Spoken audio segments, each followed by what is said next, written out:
السلام عليكم ورحمة الله وبركاته. الحمد لله كفى وسلام على عباده الذين اصطفى. أما بعد فأعوذ بالله من الشيطان الرجيم. بسم الله الرحمن الرحيم. بل هو قرآن مجيد في لوح محفوظ. وقال النبي صلى الله عليه وسلم: خيركم من تعلم القرآن وعلمه، أو كما قال عليه الصلاة والسلام.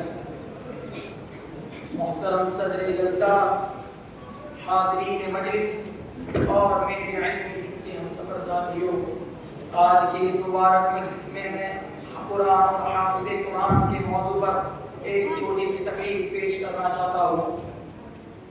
دعا کیجیے اللہ تعالیٰ ہم سب کو عمل کی توفیق عطا فرمائے. میں اس شعر کے ساتھ اپنی تقریر شروع کرتا ہوں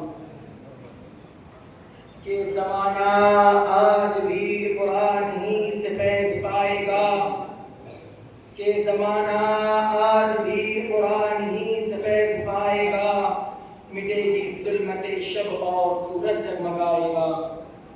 محترم حضرات، ہمیں چڑھتے سورج کی طرح یقین ہے کہ قرآن پاک کا ایک ایک حرف سچا اور صحیح ہے، اور جس کے سچ ہونے میں کوئی شک اور شبہ نہیں. اسی کلام پاک کے بارے میں آپ صلی اللہ علیہ وسلم نے فرمایا: خیرکم من تعلم القرآن وعلمہ، کہ تم میں سے سب سے بہتر شخص وہ ہے جو قرآن پاک کو سیکھے اور سکھائے. اسی لیے یہ قرآن دنیا کی سب سے بڑی دولت اور نعمت ہے.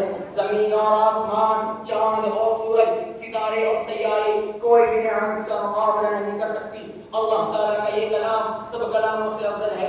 حدیث بات میں آتا ہے کہ فضل کلام اللہ علی سائر الکلام کفضل اللہ علی خلقہ، کہ اللہ کے کلام کو سارے کلاموں پر ایسی بھی فضیلت ہے جیسے کہ خود اللہ تعالیٰ کو اپنی مخلوق پر فضیلت حاصل ہے.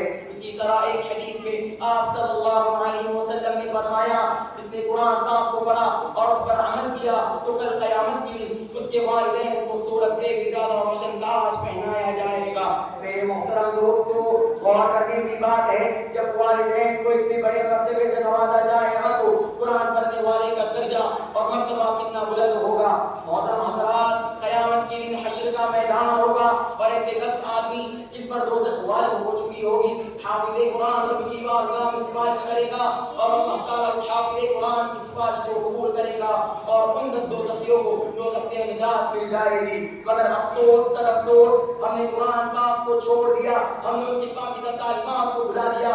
نتیجہ یہ ہوا کہ ہم لوگ ذلیل اور رسوا ہو گئے، ناکامی ہماری مقدر بن گئی. مسلمانوں، سمجھو اور ہوشیار ہو جاؤ، غفلت کا پردہ اٹھاؤ اور قرآن پاک سے وابستہ ہو جاؤ، ورنہ تاریخ ہمیں کبھی معاف نہیں کرے گی. اور اگر ہم نے چند پیسوں کی لالچ میں اپنے بچوں کو کلام پاک سے دور رکھا اور ہماری نظر آخرت کے نعمتوں کی بجائے دنیا میں ڈگریوں پر رہی، تو یاد رکھو خدا کے یہاں جواب دینا پڑے گا. اسی لیے ہمیں چاہیے کہ خود بھی کلام پاک کی تلاوت کرے اور اس کے احکام پر عمل کرے اور اپنے بچوں کو بھی اس کی تعلیمات دلائے. آخر میں اس شعر کے ساتھ میں آپ لوگوں سے رخصتی چاہتا ہوں. الہی رونق اسلام کے سامان پیدا کر، الہی رونق اسلام کے سامان پیدا کر، دلوں میں مومنوں کے الفت قرآن پیدا کر. وما علینا الا البلاغ.